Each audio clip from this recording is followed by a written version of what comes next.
بسم اللہ الرحمن الرحیم۔ السلام علیکم۔ اللہ تعالیٰ کے فضل و کرم سے ہم نے ایک سلسلہ شروع کر رکھا ہے جس میں ہم لوگ کوشش کرتے ہیں کہ 10 منٹ کے اندر کسی بھی صورت کا معنی پر بھی روشنی ڈال دیں اور مفہوم پہ بھی روشنی ڈال دیں۔ اور آج کا اس زمن میں ہم جس صورت کا مطالعہ کر رہے ہیں وہ سورہ شورا ہے، اور یہ صورت لمبی ہے، اس وجہ سے ہم نے ایک وائس نوٹ پہلے ہی ریکارڈ کیا ہے جس میں ہم نے اس کے ترجمے پہ روشنی ڈالی ہے۔ اب ہم دوسرا وائس نوٹ ریکارڈ کر رہے ہیں جس پہ ہم اس کے مفہوم پہ روشنی ڈالیں گے۔ آئیے ہم اس کا مطالعہ کرتے ہیں۔ اس کا نام شورا کیسے پڑا؟ اصل میں اگر آپ دیکھیں تو آیت نمبر 38 کی جو آیت ہے سورہ کی، اس میں لفظ آیا ہے شورا، سے اسی الفاظ سے اسی فکرے سے ماخوذ ہے، اور اس کا نام کا صرف یہی مطلب ہے کہ یہ وہ صورت ہے جس میں شورا کا الفاظ آیا ہے۔ کس زمانے میں نزول؟ یہ بڑا امپورٹنٹ کوسچن ہے کہ کس زمانے میں اس کا نزول ہوا ہے۔ تو کوئی ہمیں معتبر حدیث نہیں ملتی، کوئی معتبر روایت نہیں ملتی، کوئی ایسا واقعہ نہیں ملتا جس سے ہم معلوم کر سکیں کہ کس زمانے میں اس صورت کا نزول ہوا ہے۔ لیکن اس صورت کے مضمون پر غور کرنے سے، اس کی آیتوں پہ غور کرنے سے صاف صاف معلوم ہوتا ہے یہ سورہ حامیم سجدہ کے آس پاس ہی نازل ہوئی ہے، کیونکہ ان دونوں صورتوں کا جو مضمون ہے تقریباً ایک جیسا ہے۔ اس صورت کا موضوع کیا ہے، اس کے مضمون کیا ہے؟ تو بات کا آغاز اس طرح کیا گیا ہے صورت کے اندر کہ تم لوگ ہمارے نبی صلی اللہ علیہ وسلم کی پیش کردہ باتوں پر کیا چیمگوئیاں کرتے پھر رہے ہو۔ یہ باتیں کوئی نئی نہیں ہیں، نرالی نہیں ہیں، نہ یہی کوئی نادر واقعہ ہے جو تاریخ میں پہلی مرتبہ پیش آیا ہے کہ ہر ایک شخص کے اوپر خدا کی طرف سے وحی آئے اور اسے بنی نوح انسانی کی رہنمائی کے لیے ہدایت دی جائے۔ ایسی ہی وحی، اس طرح کی ہدایت اللہ تعالیٰ نے پہلے بھی انبیاء پہ پے در پے دے کر بھیجتا رہا ہے۔ نرالی اور چنبے کی قابل بات یہ نہیں ہے کہ آسمان و زمین کے مالک کو معبود اور حاکم مانا جائے، بلکہ یہ ہے کہ اس بندے کا ہو کر اس کی خدائی میں رہتے ہوئے کسی دوسرے کی خداوندی تسلیم نہ کی جائے۔ تم توحید کی پیش کرنے پر بگڑ رہے ہو، حالانکہ مالک کائنات کے ساتھ جو تم شرک کرتے ہو وہ ایسا جرم عظیم ہے کہ آسمان اس پر پھٹ پڑے تو کوئی بعید نہیں۔ تمہاری ایسی جسارت پر فرشتے حیران ہیں، ہر وقت ڈرتے رہتے ہیں، نہ معلوم کب تم پر خدا کا عذاب آ جائے۔ اس کے بعد لوگوں کو بتایا گیا ہے کہ نبوت پر کسی شخص کا مقرر کیا جانا، اس شخص کا اپنے آپ کو نبی کی حیثیت سے پیش کرنا، یہ معنی نہیں رکھتا کہ وہ خلق خدا کے قسمتوں کا مالک بنا دیا گیا ہے۔ اس دعوے کے ساتھ وہ میدان میں آیا ہے، قسمتیں تو اللہ نے اپنے ہاتھ میں ہی رکھی ہیں۔ نبی صرف غافلوں کو ٹکانے اور بھٹکے ہوئے لوگوں کو راستہ دکھانے کے لیے آیا ہے۔ اس کی بات نہ ماننے والوں کا محاسبہ کرنا، انہیں عذاب دینا، یہ تو اللہ کا کام ہے، وہ اللہ ہی کے ہاتھ میں ہے۔ یہ کام تو نبی کے سپرد نہیں کیا گیا۔ لہذا اس غلط فہمی کو اپنے دماغ سے نکال دو کہ نبی اس طرح کے کسی دعوے کے ساتھ آیا ہے جیسے دعوے تمہارے ہاں کے نام نہاد مذہبی پیشوا اور پیر فقیر کیا کرتے ہیں کہ جو ان کی بات نہ مانے گا یا ان کی شان میں گستاخی کرے گا تو اسے جلا کر بھسم کر دیں گے۔ اس سلسلے میں لوگوں کو یہ بھی بتایا گیا ہے کہ نبی تمہاری بدخواہی کے لیے نہیں آیا، بلکہ وہ تو ہی خیر خواہ ہے جو تمہیں خطردار کر رہا ہے کہ جس راہ پہ تم چل رہے ہو اس میں تمہاری اپنی ہی تباہی ہے۔ پھر اس مسئلے کی حقیقت سمجھائی گئی ہے کہ اللہ نے تمام انسانوں کو پیدائشی طور پر راستے رو پہ کیوں نہیں بنا دیا، یہ مجال اختلاف کیوں رکھی ہے جس کی وجہ سے لوگ فکر و عمل کے ہر الٹے سیدھے راستے پر چل رہے ہیں۔ بتایا گیا کہ اس چیز کی بدولت یہ امکان پیدا ہوا کہ انسان اللہ کی اس رحمت خاص کو پا سکے جو دوسرے بے اختیار مخلوق کے لیے نہیں ہے، بلکہ صرف اسی طرح اختیار مخلوق کے لیے ہے جو جبلی طور پر نہیں، شعوری طور پر اپنے اختیار سے اللہ کو اپنا ولی مانے۔ یہ روش جو انسان اختیار کرتا ہے، اس اللہ تعالیٰ سہارا دے کے، اس کی رہنمائی کر کے، اس کے حسن عمل کو توفیق دے کے اپنے رحمت خاص میں داخل کر لیتا ہے۔ جو انسانی اپنے اختیار کو غلط استعمال کر ان کو ولی بناتا ہے،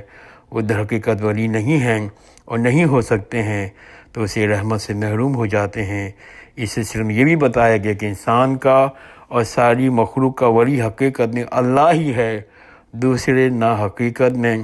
حق ولی ہے، نہ ان کی طاقت ہے کہ وہ ولایت کا حق ادا کر سکیں۔ انسان کی کامیابی کا مدار اسی پر ہے کہ وہ اپنے اختیار سے ولی کو انتخاب کرنے میں غلطی نہ کرے اور اسی کو اپنا ولی بنائے جو در حقیقت میں ولی ہے۔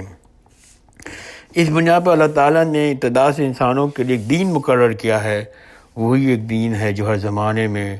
تمام انبیاء کو دیا جاتا رہا ہے۔ کوئی نبی بھی اپنے کسی الگ مذہب کا بانی نہیں تھا، وہی ایک دین جو اول روز سے نسل انسانی کے اللہ تعالیٰ کی طرف سے مقرر ہوتا آ رہا ہے۔ تمام انبیاء کرام اسی دین کے پیرو اور داعی رہے ہیں۔ یہ دین کبھی محض مان کر بیٹھ جانے کے لیے نہیں بھیجا گیا، یہ دین کسی محض مان کر بیٹھ جانے کے لیے نہیں بھیجا گیا، بلکہ ہمیشہ اس غرض کے لیے بھیجا گیا ہے کہ زمین میں وہی قائم اور رائج اور نافذ ہو۔ اللہ کے ملک میں اللہ کے دین کے سوا کسی اور کا خود ساختہ دین کا سکہ نہیں چلے گا۔ انبیاء اس دین کی محض تبلیغ پر نہیں آتے، اسے اپنے دین کو قائم کرنے کے لیے دنیا میں آئے تھے۔ نوح انسانی کا اصل دین یہی ہے، مگر انبیاء کرام کے بعد ہمیشہ یہ ہوتا آ رہا ہے اور آج بھی ایسا ہی ہوتا ہے کہ خود غرض لوگ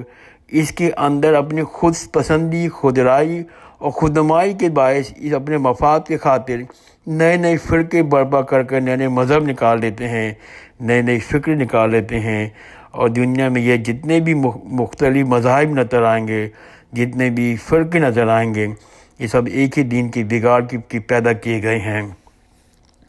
اس کے بعد اللہ تعالیٰ نے فرمایا کہ تم لوگ یہ احساس نہیں ہے کہ اللہ تعالیٰ کے دین کو غیر اللہ کے بنائے ہوئے دین و آئین کو اختیار کرنے کی اللہ تعالیٰ کے مقابلے میں کتنی بڑی جسارت کر رہے ہو۔ تم اپنے نزدیک دنیا کا معمولی کام سمجھ رہے ہو، تمہیں اس میں کوئی قباحت نظر نہیں آتی، مگر اللہ کے نزدیک یہ بدترین شرک ہے، شدید ترین جرم ہے، جس کی سخت سزا ان کو بھگتنی پڑے گی جنہوں نے اللہ کے زمین پہ اپنا دین قائم کیا، جنہوں نے اس کے دین کو پیروی اختیار کی۔ اس طرح دین کو ایک صاف اور واضح تصور پیش کرنے کے بعد فرمایا گیا ہے، تم لوگوں کو سمجھا کر راہ راست پر لانے کے لیے جو بہتر سے بہتر طریقہ ممکن تھا وہ پیش کیا گیا ہے، وہ استعمال کیا گیا ہے۔ ایک طرف اللہ تعالیٰ نے اپنی کتاب نازل فرمائی ہے جو نہایت دلنشین طریقے سے تمہاری اپنی زبان میں تمہیں حقیقت بتا رہی ہے، دوسری طرف محمد صلی اللہ علیہ وسلم اور ان کے اصحاب کی زندگی تمہاری آنکھوں کے سامنے موجود ہے، جنہیں دیکھ کر تم جان سکتے ہو کہ اس کتاب کی رہنمائی میں کیسے انسان تیار ہوتے ہیں۔ اس پر بھی تمہیں ہدایت نہ پاؤ تو پھر دنیا میں کوئی چیز تمہیں راہ راست پر نہیں لا سکتی۔ اس کے نتیجے تو پھر یہی ہے، تمہیں اس گمراہی میں پڑے رہنا چاہیے جس طرح تم صدیوں سے مبتلا ہو، اور اس انجام سے تم کو دوچار کر دیا جائے گا جو ایسے گمراہی کے لیے اللہ تعالیٰ نے مقرر فرمایا ہے۔ ان حقائق کو بیان کرنے کے بعد بیچوں بیچ میں خوبصورتی کے ساتھ توحید اور آخرت کے دلائل پیش کیے گئے ہیں، دنیا پرستی کے نتائج پر وارننگ دی گئی ہے، متنبع کیا گیا ہے، سمجھایا گیا ہے کہ آخرت کی سزا سے اس لیے ڈرایا گیا ہے کہ کفار کو ان اخلاقی کمزوریوں پر گرفت کی جائے، اور جو ہدایت سے ان کے منہ موڑنے کا اصل سبب تھیں کہ کلام کے اختیار کرتے ہوئے دو اہم باتیں اللہ تعالیٰ نے بیان فرمائی ہیں۔ وہ ایک بات یہ ہے کہ محمد صلی اللہ علیہ وسلم کی اپنی زندگی کے ابتدائی 40 سال میں اس کتاب کا کوئی تصور بالکل خالد الذہن تھا، ایمان کے مسائل و مباحث سے بالکل نا واقف رہنا، پھر یکایک ایک دم ان دونوں چیزوں کو لے کر دنیا کے سامنے آ جانا، یہ نبی کریم صلی اللہ علیہ وسلم کے نبی ہونے کا کھلا ثبوت ہے۔ دوسری بات یہ سمجھائی گئی ہے کہ آپ صلی اللہ علیہ وسلم اپنے پیش کردہ تعلیم کو خدا کی تعلیم قرار دینا یہ معنی نہیں رکھتا کہ آپ خدا سے روح در روح کلام کرنے پر نافذ ہو گئے ہیں، مدعی ہو گئے ہیں، ان کو صلاحیت دی گئی ہے، بلکہ خدا یہ تعلیم تمہیں انبیاء کرام کی طرح آپ کو بھی 3 طریقوں سے دے رہا ہے، ایک وحی کے ذریعے، دوسرے پردے کے پیچھے سے آواز، اور تیسرے فرشتے کے ذریعے سے پیغام۔ یہ وضاحتیں اس لیے کی گئی ہیں کہ مخالفین یہ الزام تراشی نہ کر سکیں کہ آپ صلی اللہ علیہ وسلم سے خدا سے روح در روح کلام کرنے کی دعویٰ کر رہے ہیں، یہ خود پسند لوگ یہ جان لیں کہ اللہ کی طرف سے انسان نبوت کے منصب پہ سرفراز کیا ہوا ہے اور کس طرح سے ہدایت حاصل کر رہا ہے۔